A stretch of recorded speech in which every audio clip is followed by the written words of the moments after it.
Welcome back into the GSMC Sports Podcast. We're headed into our third segment of the day, going to be recapping the NBA action from last night.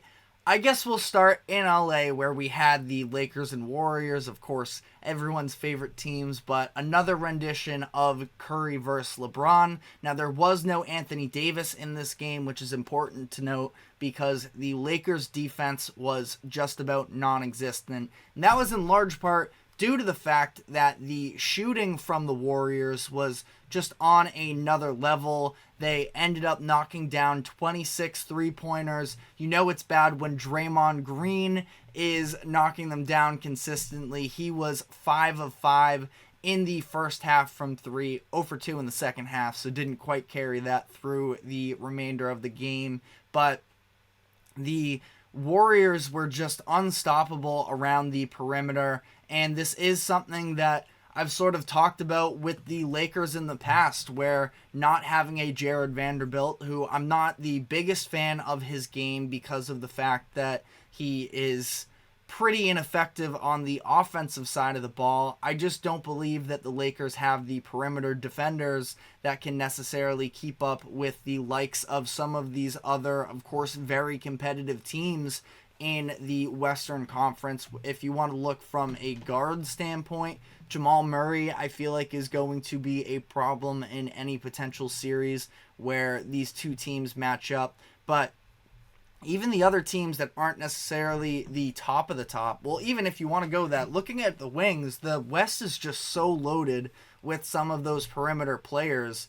In Anthony Edwards, you have Kawhi Leonard and Paul George in LA. You have Shai Gilgeous-Alexander, and I know that he's a guard, but in Oklahoma City, of course, the plethora of guys from both the Pelicans and the Suns, and I just think it's a real concern with the Lakers defense in terms of, and again, keep in mind, Anthony Davis didn't play last night, and the Warriors, for as much as they were hitting threes as well, they were able to get in the paint as well. You know, they just feel like they are definitely short in talent on that defensive side of the ball, and really talent as a whole. I mean, you know, they have the offensive players, specifically in the first half. Austin Reeves was very impressive, and you have the likes of Rui Hachimura, who just dropped, I believe it was 30 points the other night when the Lakers lost, but last night goes 7 of 21, has struggled with consistency at times, really through his entire NBA career, and I'm definitely not willing to fully rule the Lakers out. As things currently stand, the Lakers and Warriors are set to face off in the 9-10 matchup in the West, but I do think that with Anthony Davis, this does make a difference against the Warriors, and I would probably pick the Lakers to come out. We saw last night when LeBron James wants to turn it up to another level, he can absolutely do so, and he was getting to the rim at will. It just takes sort of that, the threat of Anthony Davis as well, imposing their size on a Warriors team that is undersized. So, like, I'd still pick the Lakers in that type of a matchup, but still really hard to buy into the Lakers making the type of run that they made out of the play-in tournament last season and into the conference finals, along with the fact that I just feel like the Western Conference as a whole is better this year, and they are, you know, going to be facing off against one of the likes probably of a Minnesota, Denver. I do think that they can beat Oklahoma City. I've talked about that in the past with the size differential that the advantage they would have over the Thunder. And as Kirito said, AD needs to ask Kareem for his goggles because, yeah, AD left their game the other night after being poked in the eye and ended up missing this game as well. So I'm sure to see a Lakers potential run here, Kareem would maybe be willing to spare his goggles, but at the same time, I think the Lakers are going to need more than just goggles for Anthony Davis. And going to be really interesting to see how this all plays out with LeBron James, that I'm sure you all don't want to hear me talk about right now. We are going to sort of get to that as the Lakers season sort of comes to an end, as far as what the long-term future of LeBron in LA looks like. But as for now, that was definitely the standout game from last night. Again, maybe a little bit of a preview between the teams in the 9-10 matchup. I also want to let's touch on the Knicks versus the Bulls, specifically because, the Knicks won. They were dealing with a losing streak for a couple weeks there, but they're now back. They saw Jalen Brunson put on another terrific performance, trying to make an argument for potentially making first team All-NBA. I don't think so. I think that he's going to be second. That's at least how it would currently stand in my books. But at the same time, he definitely has an argument the way he's been able to elevate the Knicks despite all of these injuries and just keep them afloat. Like I said, 45 in this game and was incredible. OG Anunoby did return, had a nice game for himself. He really is the X factor for the Knicks, I believe. They lose Julius Randle for the remainder of the season, who I've been on record, I'm sort of meh on Julius Randle. He adds a level of offensive creation that the Knicks don't really have outside of Jalen Brunson, but I also feel like there's just the other antics of Julius Randle that I'm not a huge fan of in particular. But one other notable thing that I saw was the fact, on the Knicks side of this, is the fact we already know the likes of DiVincenzo and Josh Hart have been incredibly valuable for them. But the Bojan Bogdanovic trade that I was a fan of when the trade deadline came and went, I thought it added a level of, six-man type scoring, a wing player who has some size, can probably, not that he's been a tremendous defender in his career, can at least survive in a Thibodeau type of defense, and it seems like maybe Thibodeau doesn't feel the same way. Played just 9 minutes last night, really hasn't been getting tons of minutes as of late as a whole, and it is something that has been a little bit of a disappointment for the Knicks. Not that they gave up all too much necessarily, but definitely would have liked to see him develop more into this system. Now, we'll see how this plays out in the playoffs, but I actually think his minutes are likely to go down as time comes along here. One thing I want to say on the Bulls here, who, we know who the Bulls are at this point in their career.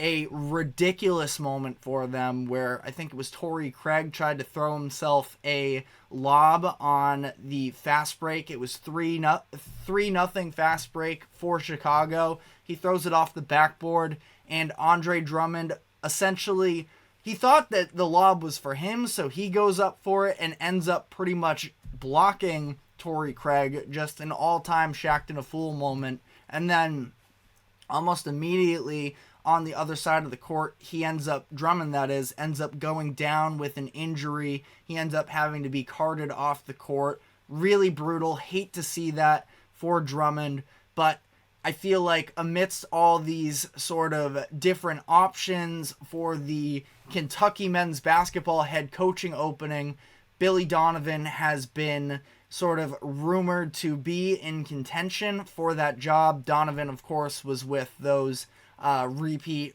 Florida Gators teams in the early 2000s, and I feel like there was probably some moment for him last night when he went back home. Maybe he saw a clip of that on his phone or something, or on the TV, and thought, yeah, that Kentucky job is looking pretty good right now. Again, Chicago is still very much in contention for making the playoffs in terms of being a play-in tournament team. They should definitely beat the Atlanta Hawks, who are looking to actually return Trae Young in the coming days. So maybe we'll see the Hawks be able to pull themselves together a little bit.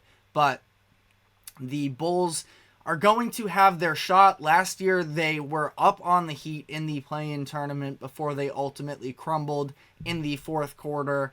we'll see if maybe they can pull off some type of upset there, but I feel like just about everybody is going to be picking either the Sixers or the Heat, whoever they end up matching up against in that final play-in tournament match in the Eastern Conference. I can't imagine too many people are going to be picking the Bucks in that, or the Bulls, I should say, in that scenario, and feel like going to be very interesting to see whether or not Donovan does end up coming around, because when the idea of him going to Kentucky was first sort of circulated, a lot of people were saying that they weren't going to be able to draw him out of the NBA, but the situation that the Bulls are currently in, specifically the management of the team, their ownership has been a little bit of a disaster in recent years. Their GMs now have been completely ineffective for them. The longest streak of not making a trade for a player. They haven't done so since 2021. Just ridiculously ineffective GMing this past offseason. Decided to extend Vucevic and just sort of stick it out with this mediocrity. Not a very encouraging situation there, and Kentucky is obviously this massive name job, so I did sort of want to touch on that. I did just talk about who the Bulls are going to be playing in the play-in tournament, the Atlanta Hawks, who faced off against the Heat last night in double overtime. Ultimately, they fall to the Heat. I guess I'll say this about Murray. I liked Murray when they first made the trade. Now, for the price that they had to pay for him, I don't know about that. But, I did like DeJounte Murray as a player. It's very clear that they overpaid, and that's been clear for a bit now.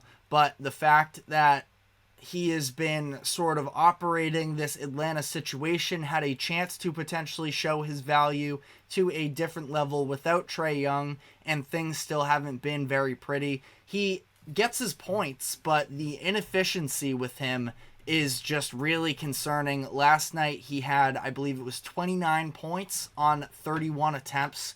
Not very encouraging there. His defense isn't quite at the elite level that it just was, and not that I want to, fully dump on DeJounte Murray, because he can still be a nice complementary piece, but I don't know. I just feel like Atlanta has to be looking back at that deal. And they have for some time now, I'm sure. This isn't any sort of breaking news.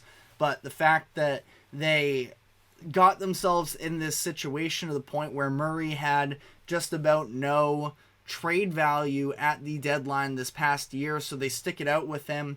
And now they're probably going to have to be in a position where they move off of either him or Trae Young. We have seen their defense actually improve since Young has been injured. So, I don't know, maybe if you want to spin that in the direction of keep DeJounte Murray over Trae Young. DeJounte is on an expiring contract and is going to likely cost a good amount of money to bring him back. Trae Young is absolutely the better player in my eyes, but the defensive concerns are absolutely still there, and I would like to move past it because Trae Young does almost go as a little bit more of the more disrespected stars in the NBA, but that's because I do think that the defensive concerns are real, and the numbers would back that up. You'll have people that are very heavily invested in the Hawks who try and make arguments that he's actually gotten better this season when he was healthy. That may be the case, but still isn't at a good level up to this point.